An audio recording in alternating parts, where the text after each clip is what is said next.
Welcome to another exciting episode of the Bud Rebel Show, a podcast like no other. We have weird facts, we have issues, business concepts, and we always have an amazing guest. And this is no exception. This is going to be a lot of fun. I guarantee you, whether I have to do something that I wouldn't want to do, I will make sure this is fun. So, Let's do anyway, it. without further ado, I want to introduce you to my special guest, Jamaal. I can call you that. There you go. Now, I want to tell you, I met Jamaal on our podcast that is a fictional podcast for a script I wrote called Seduction over 9 years ago. And he just blew it up. I mean, he just really blew it was amazing working with you. But Jamaal, Yes. you weren't always this quote built. This wasn't No, your life.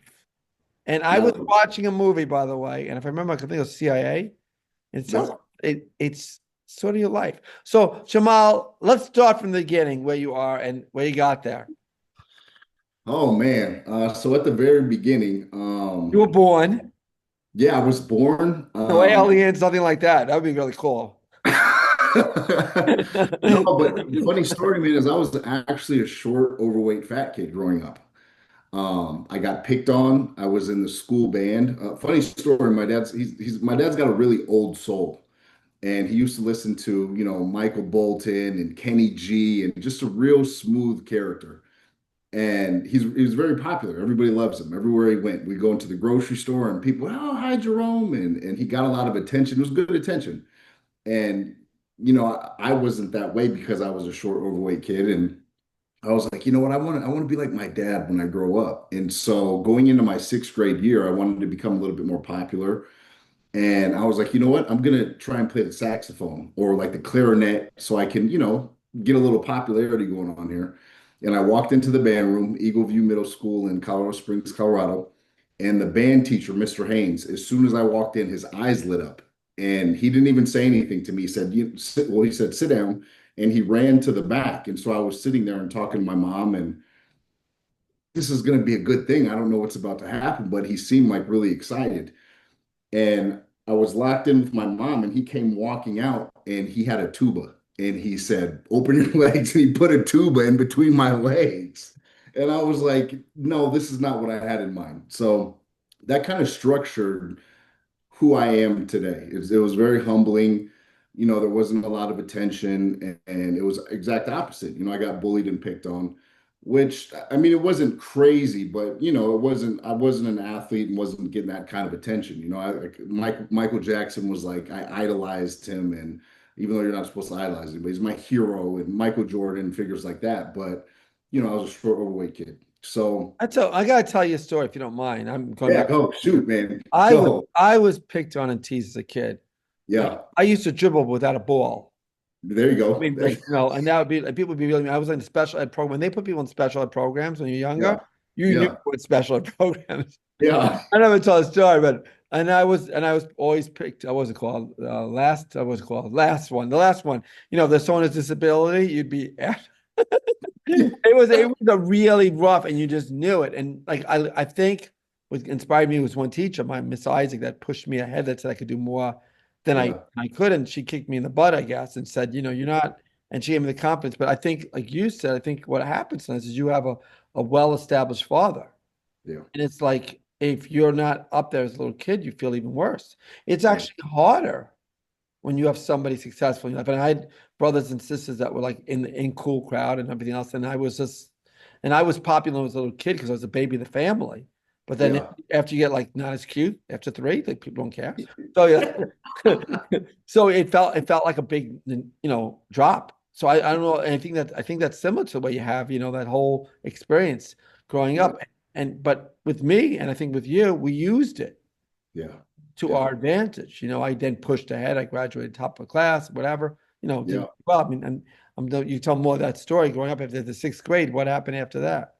Yeah. Well, no, so that happened up until the summer going into my eighth grade year. And it was a really cool situation because I remember at the beginning of the summer, there was a new middle school being built, and it was right down the road from my house. And my parents were like, you're going to have the option. You can stay where you're at, or you can go to this new middle school. And literally that whole summer, I just ate and slept and ate and slept. Like my mom thought I was sick. She thought something was wrong with me. And the outcome of it was I shot up like a foot and a half over one summer. Wow. And it was literally like I got out of bed and I stood up and I was gangly and I was like, how do you work this thing? Like I thinned out. I was like a twig. It was nuts. And so just with the new body, I was like, you know what? I think I just want a fresh start. I think I'm going to go to this new middle school. And so I switched schools. And when I went in there, I didn't know anybody, not a single person. So it was like a fresh slate. And within 10 minutes of being in the school, I was walking down the hallway. I'm 6 foot 4.5 at the time. I didn't fully stretch out. I'm 6'5" now, but um, the art teacher saw me, who was also the football coach, and he ran straight up to me and he just said, who are you? Do you play sports? And I was like, no, sports. Like, what are you talking about? Like, no, I don't play because I'm still in my head. I'm still this little fat tuba kid. And he's like, and I told him, I said no, and he said, nope, you'd be on the football field right after school. He's like, you're playing football. And Wow.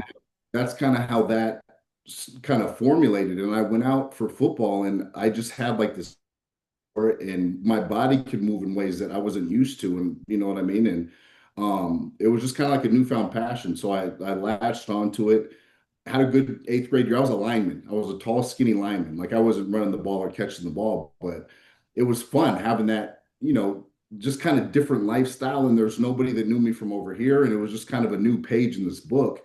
And then going into high school, that's when I kind of developed, and they moved me to tight end where I got to catch the ball. And then that was a completely different story. Now I'm like, okay, we're cooking. This is fun. This is a lot of fun. And long story short, I had a very successful high school career in basketball, football, track, and I ended up getting a full ride scholarship to Arizona State University. So that was just completely like, like Isn't it amazing how one person in some way changed your yeah, life? Like I said, this teacher, so I'm second grade, Miss Isaac, and this yeah, teacher, I mean, that gym teacher didn't approach you that moment. And yeah, God has a plan that you have no idea how it's going to go. And yeah, you're like you planned something, and so it's like thrown out the window. Like you wouldn't, yeah. I don't know if you watched football at that time, even watch football at that No, time. I didn't. Well, the funny thing is like now I'm done, and I went back to I don't watch any sport. I'd never watched sports growing up. Like I knew like Michael Jordan's hanging on my wall because I mean he's a legend. You know what I mean? But like I'm not. I was never the type to sit down and I watch footballs on Sundays or even when I was playing. It was like when I was done, I wanted nothing to do with it. Wow. Even people now are like, "Hey, do you watch the game?" And I couldn't tell you who's on basically any teams unless it comes up on a feed or something. You know what I mean? So. Well, by the time tonight ends, we'll see if the Knicks go any further. By the way, See, we'll but see. the funny thing is too, is it got to a point where, um, because I went to college and I had a very short stint in the NFL, which I'm thankful for the opportunity. But at Wait the a time, minute. You hear this kid? Oh, God, this is eighth grade, lanky yeah, kid, nothing, and you get into the NFL. You get into the NFL. Boy, yeah, that you hope you invited that coach to the game. yeah. Well, I mean, it was a very surreal moment because, What I team did did you make play it. for? I went to the Browns and the Redskins. Oh, you took, And yes. yeah, yeah, yeah. But my thing is so when I was in college, coming from Colorado Springs, Colorado, going to Arizona State University, I never drank, never did drugs, anything like that. But I got introduced to that when I went to college and I'm away from my mom. And that was the first time I got introduced to it in the club life and all this stuff. So it was kind of like it was a new world for me. Right. And I did get into a little trouble, which hurt my going into my junior season. I was projected as a second round draft pick. And my coach was like, I was ready to go. I'm like, second round, that's a check, and that's on to the NFL. Like, what? Like, this is already beyond my wildest dreams. And my coach said, no, we want you to stay. We're going to move you to wide receiver.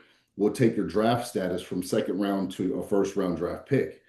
And I'm still in my head. I was just like, eh, nah, but my end destination is the NFL, and I'm promised to get there. The dollar amount doesn't matter to me. Like it's just kind of like the dream is Mhm. far exceeded what it already is. You know what I mean?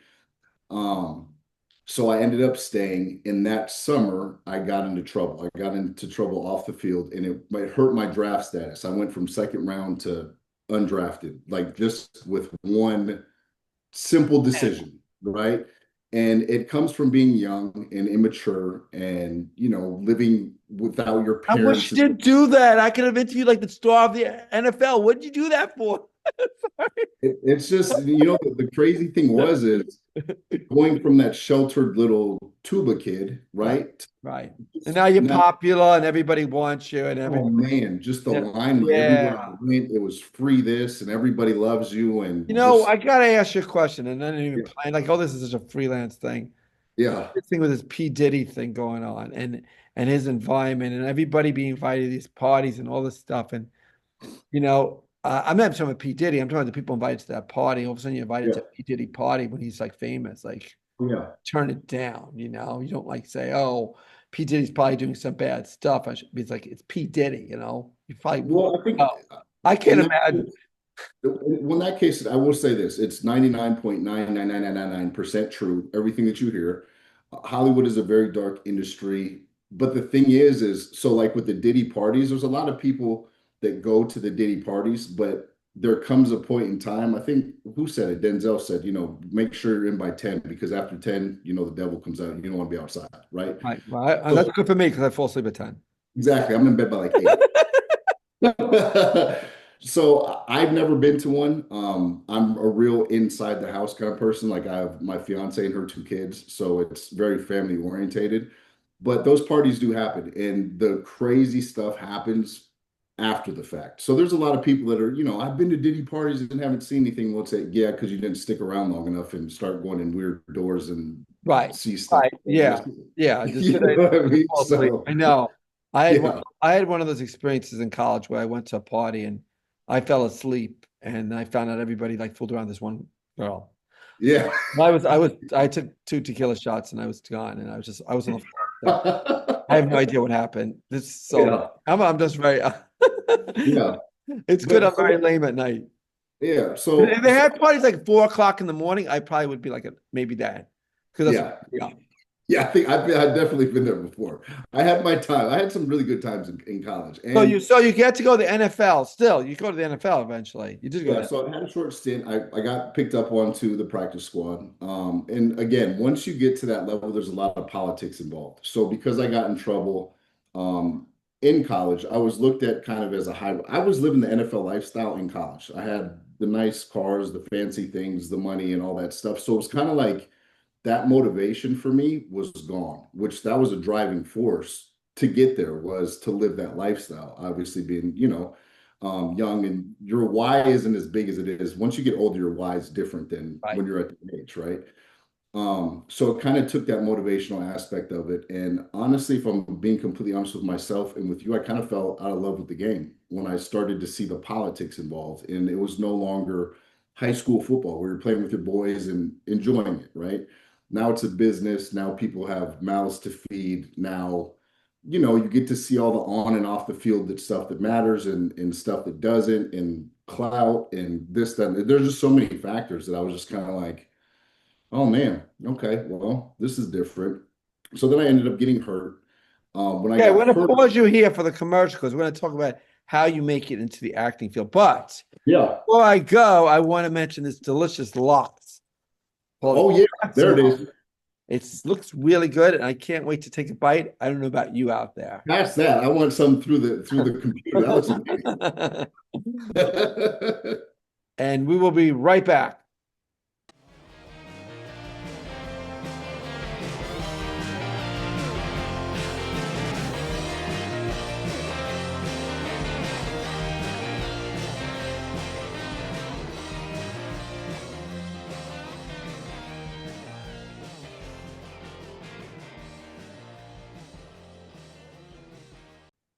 Okay, we're back. So now we're at the point you're playing for the NFL for you actually did you start at all? No, huh? No, it was a very short stint. It was short-lived because of the off the field stuff. And then when I came in, I came in at a wide receiver weight, which was like 230, and they wanted me at a tight end, which is like 250. So it was a battle for me to try and find my place. And then with the senior season that I came off of, getting into trouble, and then my stats just went completely downhill because I got suspended for the first 2 games, and it was a journey. It was a learning experience. So got hurt, went up. I went and ended up playing a little bit of arena football, By the which way, you should have played for the Bengals. They don't seem to care about. yeah, I would have if I could have. I was literally trying to get after. The Bengals don't care about reputation. Yeah, they're just like, you can play. Okay, so Um, then you went to play for arena football. You really yeah, like. so I went to play a little arena football. I was down in Daytona Beach, which it was an amazing experience, but arena football is not. It's a different language. It's completely different. You And the get paid a first few game, dollars. We get paid for that. Not too much, right? yeah, but no, we had a sponsorship with Rallies. So I don't know if you know what Rallies is. It's like the McDonald's of where's the east Burger. southeast. It's like there's Rallies everywhere. Okay. So that was kind of like, we were getting paid very minimal because when I came in, You all the got at least you sponsors, got burgers. I'm sorry, but you got the rally burgers, I'm sure. what's that? You got some burgers with the deal. It was straight just burger and French fry diet, which that's not good if you're playing football. You know what I mean? No, no, another French fries. It's counterproductive. But I ended up flipping over the fence my first game, and I got two hairline fractures in my feet and a severe Wow. concussion because it's cement on the other side. Wow. At that point, I was just kind of like, this is I don't know if this is worth it. So um, I didn't finish the season. I had a nice little chunk of change and I went back to Arizona. And if I'm being honest, it's part of my testimony and it's part of my story and my journey. But I went into a severe case of depression, right? And I was hiding it and I was masking it with drinking. And I was in the club every night and, because everybody in the club loved me. And I was the one providing the bottles and the good time. And, it was just kind of like, I didn't have to think about what was going on in the real world. And it went on for quite a long time. And then the money started whittling away. Then the friends started whittling away. And then it was like I was at Even though you're paying for the beers, they're still whittling away. oh man, whittle, whittle, whittle, whittle, whittle. Complete, yeah. Um, but then it was just like I smacked rock bottom hard, and there was nobody left. It was just me, um, and one of my only friends left at the time. He saw me, and he was just kind of like, "Man, like, what are you doing with your life, man? Like, you went from all the way up here to actually you started down here, then you went all the way up, now you're all the way down. Like, what are you gonna do?" Kind of thing. And I'll never forget it. He Another looked, person. There's yeah, two people in your life, it looks like, that really pulled you yeah. aside. But man, he looked at me dead in my eye, and I was just completely broken. And he was like, "Jamaal, you're blessed, man." He was like, "Stay that way." And I was like, "Stay blessed." And that's where my purpose came from. That's when the lights came on, and I was like, "I don't know what I'm going to do with the rest of my life, but like I know I'm going to stay blessed, right?" And it just gave me kind of that new motivation and new light. And the girl that I was actually dating at the time, she was the one who suggested, she was like, "You should try modeling and acting." And I don't think I've ever laughed that hard in my life because modeling it was very kind of Yeah, I food. know. Yeah. You go from knocking heads and getting tackled to like wearing baby oil and a thong in my head. Like, no. You It know is what I mean? it is an interesting thing. Did you do the modeling? Yeah, so well, she actually helped me get my first audition. I went, I booked it, and it was a national commercial, which, if you know anything about national commercials, they pay very well. They But I do. literally I went to a pool and I stood there all day. I was a pool boy, and I stood there with baby oil on. It was for a casino, national commercial, and I got the check a couple weeks later, and it was your day rate. So it was a nice chunk of change. I was like, holy cow. But then the residuals kicked in a couple weeks later, and I was like, whoa. And they just kept coming. And I was like, what's happening? Like, I, Amazing. I didn't know you could make that kind of money. So, um, I just kind of went for it. I was still living in Arizona. I started booking stuff like off Model Mayhem, just little stuff. And I was coming out here on the weekends. And then it just got to the point where I was like, you know what, I'm just going to take a leap of faith and move to LA and see what happens. And moved out here. And then I bumped into, I was at a 7-Eleven and there was a girl in there she looked like a model. And I just walked up to her and I said, "Hey, you look like a model. Like, how do you book out here? How does it work?" And she gave me a series of websites to get on where you could self-submit. And I just went nuts. I was self-submitting to everything. It didn't matter what it was. I was just because I wanted to work. And the very next day, Gary F. Gray called me the director for Fast and the Furious, and I had no idea who he was. And he's like, "Hey man, you want to make a movie?" And I was like, "Yeah, okay." And he gave me the address, and I went a couple of days later, showed up to set, and it was like introduction to Hollywood. Like they had my trailer set up, and I was just kind of like, That's "Okay, I made the what's that? right What's move." what is this? Is this Fast and Furious 7, 8, or 27? No, so listen, I'm like just joking. 30. It's not out yet. They're still like in post production on it. Oh, this Um, no, this is in post production. This one you did I is don't know. I'm kidding. I'm kidding. But I went into the trailer and they were doing my hair. And this is the craziest moment in my career, still to this day. The door swung open and I looked and it was Ice Cube, but he was like 18. And I was like completely because I didn't know he had a son. It was his son. And I'm looking at him like what's happening? And he came in and he sat down and said hi and everything. And I was just kind of looking at him like what's happening? Did they clone him and like make it like I didn't know? And I asked him, I said, what are we working on? And he was like, "Are you serious?" And I was like, "Yeah, they haven't told me anything." And he was like, "Bro," he was like, "this is NWA straight out of Compton." And I was like, that's so amazing. that was my first gig that I worked on when I got to Hollywood. Oh wait, And before then we get to more exciting stories of yours, your stories are so much better than mine, probably. But we no, have some some weird salmon. facts. Weird facts because the Indianapolis 500 happened this week. I don't know if you know about that. By the way, Yeah, yeah, first time a Spanish driver won. Exciting. The first yeah. race of the Indianapolis 500 occurred with a helium balloon. Isn't Wait, that what? wild? A helium balloon. The first race they ever had at the Indianapolis. They're going 230 miles per hour and all that stuff. The first race that ever occurred in the 500 was with a helium balloon. How does that work? What are you talking about? I'm They, like, they, what? they had that first before they, I guess they had cars. They had it with helium balloons, and then people watched it. I guess All right. Well, Yeah, yeah. Another little just a little weird fact: in South Carolina, none of the real estate taxes go to educating their children. It's oh interesting. wow. Yeah, pretty interesting stuff there. So now Huh. you got on this. You're like on. Is it? You're like on cloud nine, I guess, right? This is it. Yeah. So is Yeah. everything start moving? Is anything like?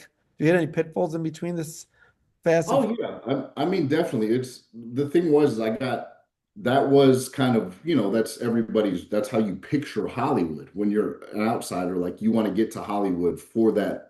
I mean they were treating me like royalty, and I was just like, this is literally my first gig. And I didn't even have a speaking line. It was it was kind of like a glorified extra, but I did get credit. Um, but then no, after that, so then I just got to realize because in your head you're like, okay. I'm going to make it. This is what I'm doing. But there's a reality, just like with anything else in life, it takes time and it takes consistency. And that's all it is. So, I mean, the next couple of days, I was booking stuff, but I was booking seat fillers, I was booking extra rolls, I was doing some stuff for trade where there was a music video I shot for the game. And I booked it and I was like, okay, they send me the specs and it was just like, you got paid $50. And I was like, $50 to be in a game music video? Like he's huge. Like, what are you talking about? So there's a reality check behind it, right? And then I The idea realized, was you were willing to just put yourself out all over the place, and yeah, even if they didn't pay you out, you just wanted to get your name out, get your face out, and stuff like that. Which, again, I guess that's one of the big things you have to do. I mean, yeah, one of the people we work with, I guess, was Eric Roberts on our stud, yeah, stud, and he's known to just put himself out. yeah, He just does the things. He's like he doesn't care. He just wants to be working, which is yeah. which is great, I guess. If you love the craft, you want to be involved. You don't want to sit around just till it gets over. That's, that was my thing because I was still new to, you got to understand, like my whole life had been tuba, football. Now this is completely new, right? So I just wanted to be around as much as I could and learn as much as I could. So I was willing to do the background extra work and I would get there and I would meet the casting directors and I would talk to people and I would see the acting side of it and I would, getting to learn the lingo and meeting directors to the point where I got familiar enough where I was getting direct bookings. Like people started calling me and I would even submit to stuff and say, "Hey, I have a project for you. Hey, this, that, or the other." So while this is all happening, though, running parallel, remember, this is my purpose. And this is more important than any gig. So there was a lot of stuff that they'd say, "Hey, I have a role for you," and I'd be like, "Nah, I can't do that. Sorry, no, okay." Wow, that's great. So you're a deeply spiritual person. You go to a certain place. 100%. And I'm not so much of like there's a lot of we'll say desperate actors who are willing to do Right. stuff to Yeah. get roles. And that's just never been my thing. So, for that reason, my career's taken a little bit longer to get to where it is now. Mhm. And I told people before, like I've had contracts in front of me that I'm just like, that's a lot of zeros. Okay, okay. And then it's like, okay, I need you to come to a Diddy party. And I'm like, Maybe before 10 o'clock. yeah, no. I'm gonna pass on this one. Thank you, though. One of the issues I'm going to talk about, I used to bring up issues, is these laws in New York, when you're not in New York, where they have Yeah, this thing with the closed compost cans, which is a nice idea. You yeah, separate food from other stuff and they make these laws. But the funny thing about it is they're giving out these cans for free to these supers, yeah, but they don't have cans. So they're all getting penalties on these laws they put together, and yet they don't give the stuff to the people to like work it out. yeah, It's like it's constantly happening where government makes decisions before they actually have the equipment to make it happen. And I feel bad for them. I actually bought in compost cans in my business. So they actually cost them more money because they don't want to get the penalty, even though they can get it free, but they would have to wait till to get a thing. It's such a weird thing going on, you know? What? That's an actual law. That's an actual law in New York. Yeah, yeah. And it happens on, and it's to me, it's like I think they should take garbage. And I saw it in New York where they took garbage and they were able to separate it at the garbage dump where there's food separated. And you don't have to, as a regular person, you have to separate it's separated, the bottle separated, everything. I don't know why a person spent all the time separating garbage when they can put these systems together. I would pay a Right. little bit of money in taxes to do it. So I have to separate cans and paper and food. I don't even know this food thing. I mean, I have no idea. I'm not doing it. I'm sorry. Don't tell anybody. It's too much. Okay. That's I have funny. a business concept idea that it's just for me, basically. Yeah. It's called You want me to say it? UCL. I don't know if this is going to sell anywhere else but my life. It's called UCCL. It is the ultimate coffee cup lid because Okay. I get these coffee cups, right? Like Yeah. paper cups, and the lids never fit. So I have to get a whole new package of coffee cups just to make sure my lids fit. So, Okay. so I'm saying, why can't you have a coffee cup lid that fits all the coffee cups? So you don't have to Fact. worry about it. It just has a Yeah. little rubber on the edge. Just fill it up a little further, and it fits on everybody. You know what's crazy is ideas like that make people billions of dollars. Just the most simplest. You want to know why? Because you found a problem and you have a solution for it. Yeah, and That's it. and I gave it away to millions of people. So someone has it outside, please, Hold give on, me let me a little write check this on it. down. I call it alternate, and I call it UCSL, UCCL. Yes, UCCL, yeah. yes, that's it. Um, There it is. we also have, oh, this is a cool one. I haven't wanted your opinion about this one. It is something called Boxel. Have you heard about it? No, huh? Boxel? Yeah, this is a company that, you know how expensive it is to have a house nowadays. It's Yeah, really 100, especially in LA. LA, Ooh. forget about it. So Boxel makes the houses at the factory. So the cost, like a nice house, is like $30,000. It's made at the factory. So you can get invested in this company. And they're doing ones that are actually like apartment buildings. So all you need to do is get the land and I guess Yeah, get the clearance from the, permit. and this is like a way to houses for regular people. And Yeah. called Boxel. And they actually asked, they have ways you can invest in it now. I haven't yet done it. So if anybody thinks that's a good idea, let me know. I think I it's a also great want to idea. I also want to apologize to people outside. This is one of those things I used to do my hate thing, and I want to put this down also. So if you notice, my face is not shaven. And the reason is because I keep cutting myself right here. I keep cutting myself with a razor. I don't know if it's a bad razor or not. So now Yeah. I think I got to grow a mustache. So Oh, I don't know if you have that problem. It's like there's a certain area that I keep cutting myself I all the always get my neck. My neck I get a That's lot. fine, but it's on your face. It's so Yeah. annoying. I'm like growing a mustache now. And so if anybody doesn't like this, I apologize that this hopefully, unless people like it, if they want to vote, I will keep the mustache. I'll let Let's you, do a vote. Let's do a vote. Do a vote. yeah, do the vote. And if people want it, I'll keep it. And if not, I'll shave it off and bleed again, I guess. I'll just keep Right. all I can help. Another thing that I hate, seems very silly to me, is why is there decaffeinated coffee? Yeah, I don't know. Well, what is the logic? Coffee should have caffeine. It's just a silly type of thing not I to thought have. that's what the purpose was. So if you're Yeah. not, you know what I mean? Like that's what it's meant for I was even to, mentioned before, like Diet Coke. It's like Coke is supposed to have a lot of sugar and yeah, garbage in it. If you have Diet Coke, there's no purpose. right, right. Another thing I want to add, I'm going a little further my hate list. I hate when I'm like doing work and like in front of people and they're just like sitting eating and they don't really care. Like I'm doing all Yeah, this there's in the house.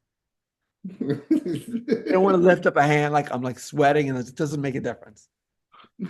That drive you crazy? a little bit. I get where you're coming from It's that. like, yeah, maybe you want to just pretend you're like helping me out just a little bit instead of like A little looking. bit, right. A little Just bit. It's still the same thing. It's just like act like you are. what's that? A little effort goes a long way. Yes, it would help out a lot. So let me ask you experience working, but again, I think you're really, as an actor, you have a really good realm that you have as experiences. A lot of people go back in life because you could actually play the strong person and also the weak person. You Yeah, have both of them in your life, which just really gives you an angle on that. When you played our character in our film Seduction, you played a person that was being taken advantage of. And it yeah, came across really well because it came across, it's really cool because there's a certain amount of you being abused by this person, this young lady. And I wanted to, I don't know if you got that feel of it. I wanted people to realize that it goes both ways. That yeah, manipulation can go both ways. People think it sounds one way or the other way. I think you yeah. pulled that thing. Would you like to discuss it about seduction, how how pulled you in some direction, stuff like that? Yeah, I think it was easy for me to tap into because just like you said, when it goes both ways, when I was growing up, I didn't get a lot of attention from girls, even if I would put myself out there and hey, you know what I mean? And it was like when I hit that growth spurt and I started to get the attention, a lot of people would stereotype me and say, oh, he's a football player, he's a player, but it was the exact opposite. I wanted that attention that was like I kind of had, I guess you could say I had a chip on my shoulder, right? So even though I was getting the attention, I would sort of lead girls on to the point where like they thought, and then I would just like, nah, you can't, because Really? oh yeah, 100%, yeah. It was almost like a You're a game, tease. yeah, but it wasn't. It was like a game. It wasn't because to me it was personal from what I went through growing up and seeing how I couldn't get the attention till all of a sudden it's flipped when it's all coming, right? And so it was just kind of like, wow, that's kind of crazy how this world works. You know what I mean? It's just like it's different. And being raised that whole era of my life, that when it flipped, I was just like, man, instead of diving into it and just indulging in it, it was like I was like, no, you didn't like it back then. You can't have it now, kind of thing. That's No, interesting. Yeah, and I don't want to reveal too much of the story, but one of the main characters, I don't even reveal in the story why she is that type of person. But part of that story is that she wasn't Mrs. Beautiful when she was younger. yeah, And then now she can utilize that. She knows she can push and she wants to play with the game that she has now that she never had before. So it's yeah, two ways of looking at that, like somebody can come back and say, you know what, I remember a movie when I was young, it was really wild. It was a story where this girl was a fat, ugly woman growing up, we would say. And then she had yeah. a face that was really pretty. And then she went back and she killed she killed all the people. And she would like, and then she would just like sexually, like attract them, and then she would just kill them. It was like her revenge on everybody. You know, Yeah, it was an interesting play in it, but I guess we do a lot with looks in society. Looks is such a big thing. People get so drawn to looks and yeah. power, and we lose the character of a person. So tell me a little bit about the Stay Blessed line itself, and we want to know more about that as a whole.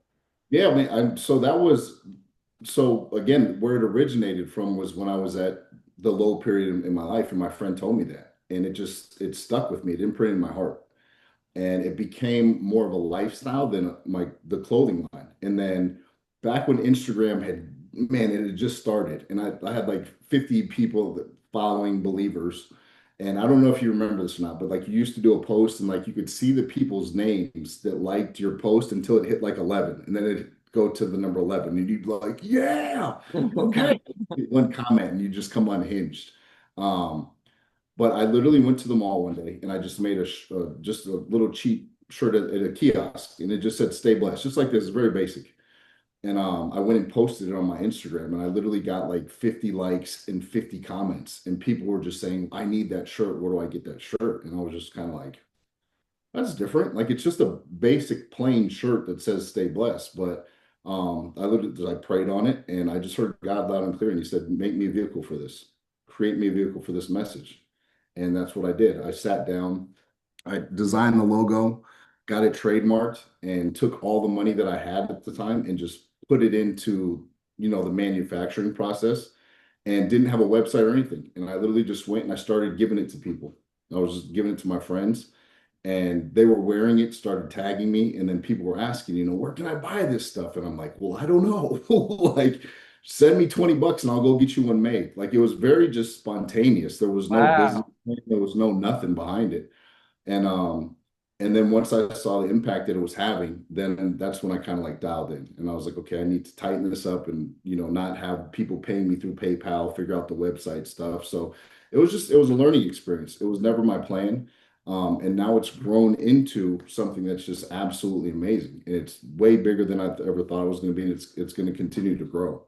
So if people want to know about the line and they want to know what you do and stuff, how can they find out about this whole Yeah, so it's very simple. It's just stayblessedclothing.com. That's the website. Stay blessed. What was after that? What's that? Stay blessed. What was after that? Stayblessedclothing.com. Clothing. Okay. Yep. And Everything's on then, there. yeah, same thing with the Instagram. It's just at Stay Blessed Clothing. And you got Uh, what? Sweatshirts, t-shirts, hats? Hats? Hats, everything. I'm getting Yep. a hat. I need a hat. I'm gonna get one. Sweatshirts, hoodies, you name it. Yeah. And the thing is like I've had so many people, I had to shelf it for a little bit because there were trials and tribulations. I brought somebody into the company who I shouldn't. We live in LA. Everybody sues in LA. They tried to steal my company, that whole spiel. And I thought that was the end of the world because I'm like, who's like, I've never been sued before. And I'm like, who gets sued? Like, I'm freaking out. But the guy wanted my company. So um, that's a learning experience. And for the longest, I couldn't figure it out. I'm like, I'm doing something so positive. Like, why would you, like, what are you doing? This doesn't even make sense. You know Yeah. what I mean? There's a lot of egos here in LA. Um, so relaunched it. It's booming. I mean, it's just really cool thing to watch because the power in the message, it's so simple. And you just swear it. And the people that stopped me on it, I was telling my fiance when I relaunched it, and I was like, just watch. It's so random. Like people will literally just walk up to you and just start a conversation or say thank you or, I needed that. Or it's people you wouldn't normally talk to on a daily basis. Like we were walking through the park. Then this little old guy comes up to me and he's like, "Hey, stay blessed." And I'm like, Ah, that's great. That's great. That love is it. Yeah, that's great. Yeah, I'm hoping this becomes a lot bigger than some of these other brands out there. Don't mean anything. It's a nice thing. Yeah, yeah, And if yeah, they want to know more about what you're doing in your work, how can they yeah. find out about you? Or if they want, to be in, you want another film, I guess. What will they find Yeah, out? yeah. So, I mean, my primary platform that I use is Instagram. So it's official Jamaal Lewis. And I brand myself, so it's not so much personal stuff. It's mostly just, the projects that I'm working on. And you're on there, my guy. I Yep. get, I So, get, I get, I get. because the cool thing that I've learned about social media is it's free advertisement for yourself. So I just keep it very business orientated in the projects that I'm working on and stuff that's coming up. And A I lot guess of the Instagram, Facebook, you Facebook still? I don't know if any people have Facebook. Yeah, but Uh, Facebook's more personal. So that's more of, the family orientated stuff, whereas Instagram is more of like business. is there anything else? I guess Instagram is the biggest thing. TikTok, are you on TikTok too? Listen, I tried to do the TikTok wave. My fiance and I posted one video when it went viral. It got like 2.9 million views in the comments, and it was us literally walking through a grocery store. And then after that video, now I can't get more than 200 views on like everything. So I was just kind of like, this is a setup. I don't like this. Every I, time, I gotta I'm having a great time, but I want to mention one other thing. I want to mention there's a great podcast. It's on called Wolf 359. Usually I yeah. put a pretty silly one. It's pretty fun. So people out there, it's a podcast I enjoy. And I always want to end with a good note. And since you have like a spiritual connection, I thought of something. I watched one of his podcasts, and it was basically about people that when they make a decision, of course, he rolls the dice and decides yes or no, I'm going to do this, go with that. But I think maybe in life, when you have a difficult decision, maybe you leave it in God's hands. Maybe you say instead, God, if you want me to do this, give me some sign. We'll do that. And, within the parameters of morality and logic. You give God the direction and let God find you the path that you need to do. And Yeah. you might find out it's a better path for you than you ever expected. Thank you, Joe, so much, Jamaal, for joining us. It's really great. We want to continue to bless you with your career and you stay blessed and all the best, my friend. Thank you. We're looking forward to working. And thank you for having me. I appreciate you. Thank you, my Pass that salmon. Pass the salmon now. friend. You got it. Have a great one.